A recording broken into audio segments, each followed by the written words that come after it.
Yo, welcome to Hard Pass. I am your host, Jacques Slade. It's the show that isn't really mad when TikTok kids don't know songs like Say My Name or In the Club or All of the Lights. Dog John, Say my name. Go show. It's easy to hate on them for being uncultured or whatnot, but if this generation and the K-pop stans are going to do things like sign up for pointless and ultimately dangerous political rallies and not show up as a troll, I think we can let it slide. However, how have you been to a party of any kind and not heard In the Club? These kids are probably just messing with millennials, and they're doing it flawlessly. All right, let's move on to the hot takes. LeVar Ball, who faced off against yours truly in a complex sneaker battle a few weeks ago, is back with the juiciest of quotes. He said that he hopes the Golden State Warriors don't pick his son LaMelo in the summer's NBA draft because that's the part I don't like about Golden State. They got Clay and the other guys, and now you want to put Melo in the mix to say you got to follow these guys? Melo ain't no follower. Wow, spicy one there, Pops, and so much to unpack. Clay and the other guys? The Steph slander extends not to only NBA players, but NBA dads, I guess. Regardless, I hope the Warriors do draft Melo because I'm here for all the LeVar and Draymond Green interactions. Because even if they play next season in a bubble, LeVar will find a way to get in the bubble and get on Draymond's nerves, and it will be beautiful. Phew. Good thing LA doesn't have to deal with that anymore.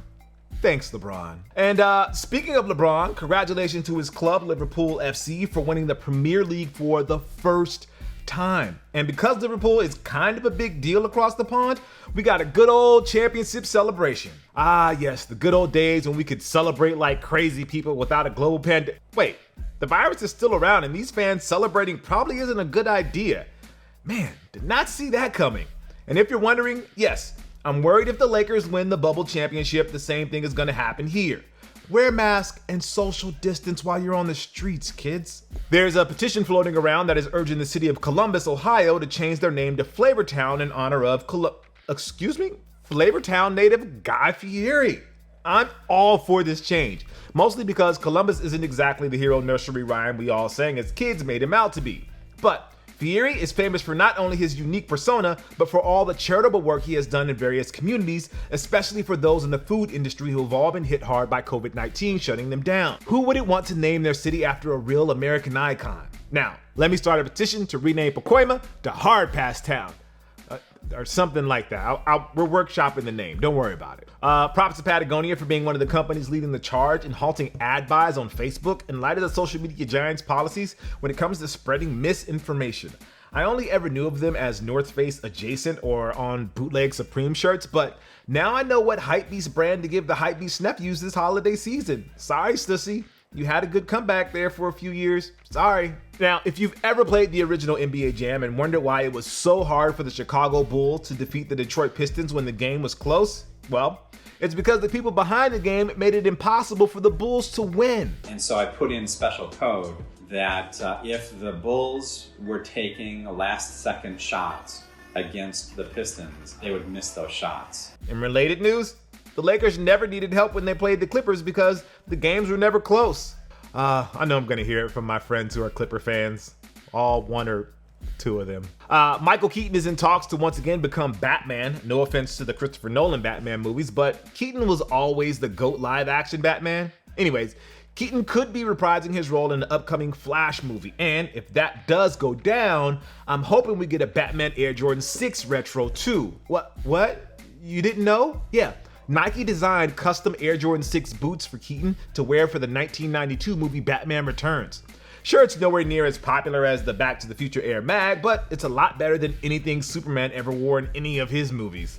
Overhyped Boy Scout. And in the case of, maybe wait a little longer or try a little harder so you don't get caught, a sneaker reseller shop in Los Angeles listed a size 7.5 pair of the original 1985 Air Jordan 1 bred for $150. Now, $150 for even a beat-up pair of OG 1s seems too good to be true. That's because it was too good to be true. Turns out, that pair belongs to Riff, another sneaker reseller shop in Los Angeles that was unfortunately looted a few weeks ago. That's basically the real-life version of that Chris Rock bit where he was robbed by his neighbor and has the nerve to come up to Chris and say he heard he got robbed. Come on, guys. So this past week on his Winging It podcast, Vince Carter announced that he was retiring after 22 seasons in the NBA, the most in league history. Unless we see Jason Terry randomly suit up with another team next season just because he can, Carter will be the final player to hang it up that was drafted in the 90s. We could do a whole show about Vince's timeline from his growth as a kid in Carolina Blue, to stardom in Toronto, to becoming an elder statesman guiding kids like Trae Young. Hell, Trae wasn't even a year old when Vince first climbed Mount Matumbo. Considering he went on a world tour of NBA teams towards the end of his run, I'm surprised Vince never ended up in Los Angeles at some point. To me, he'll always be a Toronto Raptor who puts on dunking expositions against the Clippers. I don't recall any dunks he had on the Lakers. Nets go up 10. Probably because Shaq wasn't gonna let him. Nope, he never embarrassed my team. Years in the CBA. Here's Carter. Anyways, Vince's legacy will be one that put basketball on the map in Canada, influenced an entire generation to pick up the game. But he also has a sneaker legacy that isn't talked about as much, unlike his contemporaries Kobe Bryant, Allen Iverson, or cousin Tracy McGrady. Vince wore Puma in his rookie season, which I mostly remember from a commercial that had a weird remix of a Korn song. Remaining focused. Vince would then have a brief sneaker free agency where we saw him wear Adidas and famously the And One Tai Chi for the 2000 dunk contest before signing with Nike for basically the rest of his career. It's weird to think about now, but before Kobe and LeBron signed with Nike in 2003, Vince was a top guy at Nike. He introduced shocks to the world courtesy of his vicious dunk over Frederick Weiss in the Olympics that I will always associate with the Ghetto Boys song, Damn It Feels Good to Be a Gangsta. And then there was the amazing Boeing commercials with Gary Payton and his super fro. He had 5 sock signature shoes with Nike and even went back in time to take on the persona of Dr. Funk and tear up the ABA. Granted, his sneaker run and his playing career never reached the heights of LeBron, Kobe, and KD, but one thing Vince was not short on were iconic moments. And we'll always remember the shoes that he wore in those moments. So cheers to Vinsanity and the impact he had on the game of basketball and the sneaker world. Now, if Nike could just release the Shock BB4 PEs with the Raptor claw marks, that would be great. All right, welcome to the Heat Check. There aren't a lot of new releases this week with the 4th of July landing on Saturday, but there are some kicks dropping prior to the holiday, including a much anticipated collection finally coming out after I would say a slight delay. First, we have the Nike Dunk Low and University Red. Those are on July 1st for $100. After a few delays, we're finally getting what was supposed to be the second pair in the Team Tones pack in the USA. I think this pair might have the record for the most appearances on the Heat Check, and that's really not a record you want to have. We have the Nike LeBron 17 Low and Cool Gray. Those are on July 1st for $160. I mean, it's not the Cool Gray 11 Lows, but this might not be a bad consolation prize at a lower price point.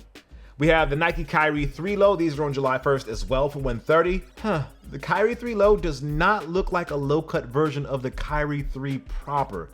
Man, this is going to be so confusing in a few years when somebody has to build a database with all of these Kyries. It's weird. Then we have the Air Jordan 14 and Gym Red. Those are on the 2nd for $190. After a handful of Ferrari-inspired releases, this Air Jordan 14 and Gym Red has a more conservative approach to the mostly red upper with its use of that nubuck. On the 2nd, we have the Nike Zoom Double Stack for $230. I guess Double Stack Zoom also means double the price.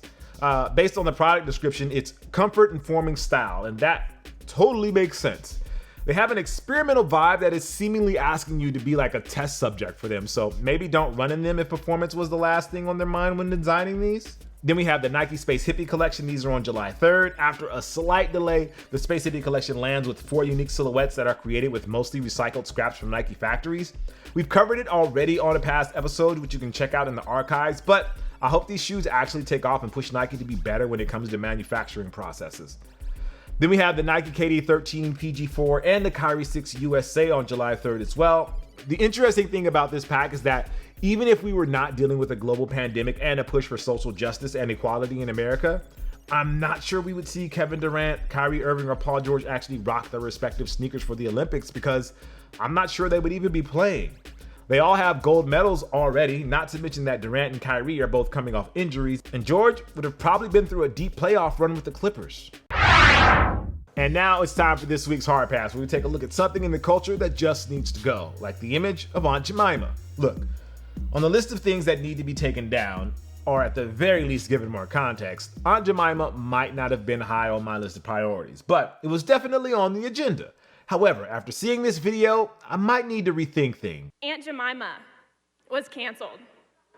And if you didn't know, Nancy Green, the original first Aunt Jemima, she was a picture of the American dream.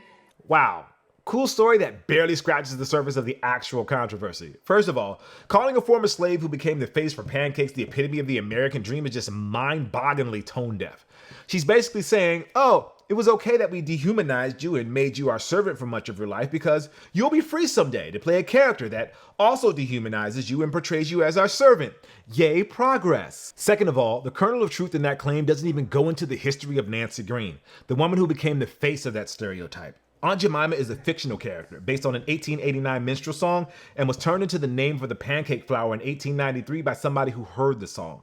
Green, a former slave who was working as a cook, was hired to become Aunt Jemima in performances to sell the flour in the late 19th century, but neither she nor the other women who portrayed the character were making millions of dollars like your old high school friends and conspiracy-loving relatives on Facebook like to claim.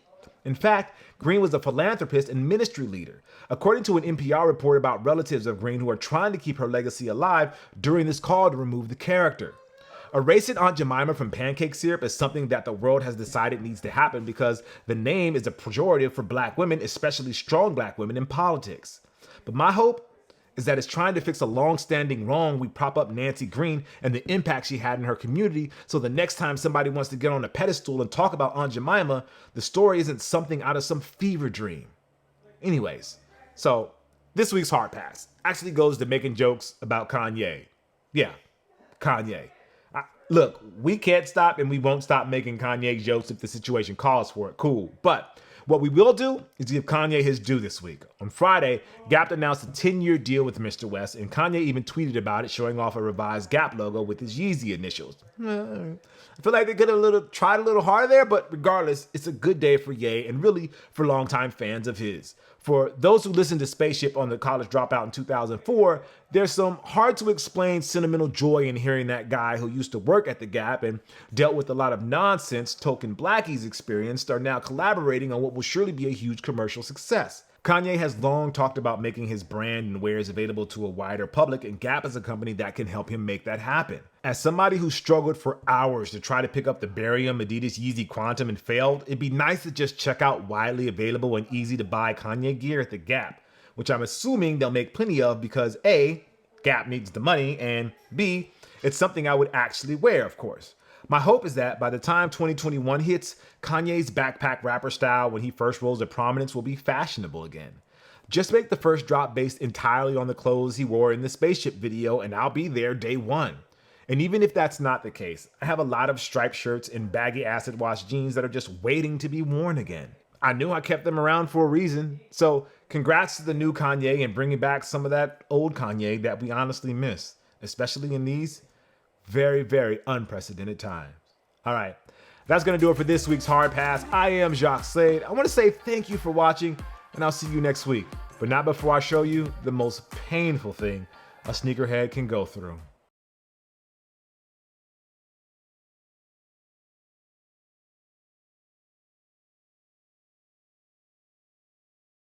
Should have gotten her that food, buddy. Peace.